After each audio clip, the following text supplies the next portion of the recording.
So let's talk about this movie, Kubo. What drew you to making this movie?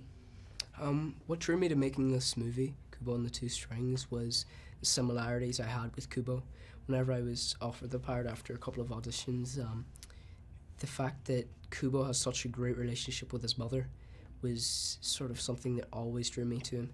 And the fact that because I am very close with my mother myself, and the fact that he's a storyteller himself. Because as an actor, I like to think of myself as a storyteller. So the way he can bring characters to life through his shamisen and through his origami, I think I like to do that with my emotions and the tone of my voice and things like that. So what do you think kids are going to react to most, because you have such a strong connection to Kubo? I think children are going to react to most from this film probably the braveness of Kubo, and I think the kindness of Kubo, and at the end I think they'll realize the sense of forgiveness of Kubo.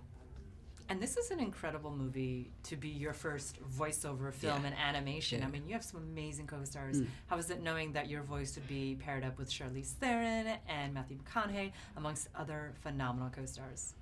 Yeah, whenever we found out the people that were going to be a part of the film, Matthew McConaughey, Charlize Theron, George Takei, Ralph Fiennes, Rooney Mara, I was really excited because I'd been in studio films before, but never quite with such an A-list line of cast members. So I was very excited to say the least. Yeah. And stop motion has its own charm to it, wouldn't you say? And I think it adds a lot to Kubo. But Kubo also pairs it with CG. So can you talk a little bit about that? Kubo and the Two Strings uses CGI and it uses stop motion together. And I think that sort of pairing that it uses is very artistic and it works out beautifully. And they have some really crazy epic monsters and some really epic battle scenes that you kind of don't expect from a stop motion animation. Can you talk about that?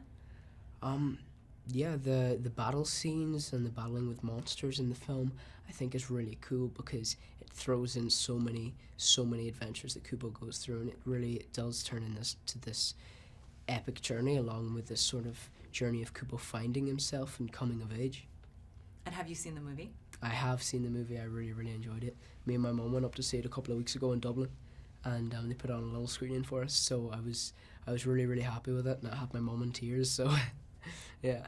So you think it's going to affect parents as much as it does kids? Oh, I think definitely, yeah, because the film is a child-oriented film, but at the same time, it's a very powerful film emotionally.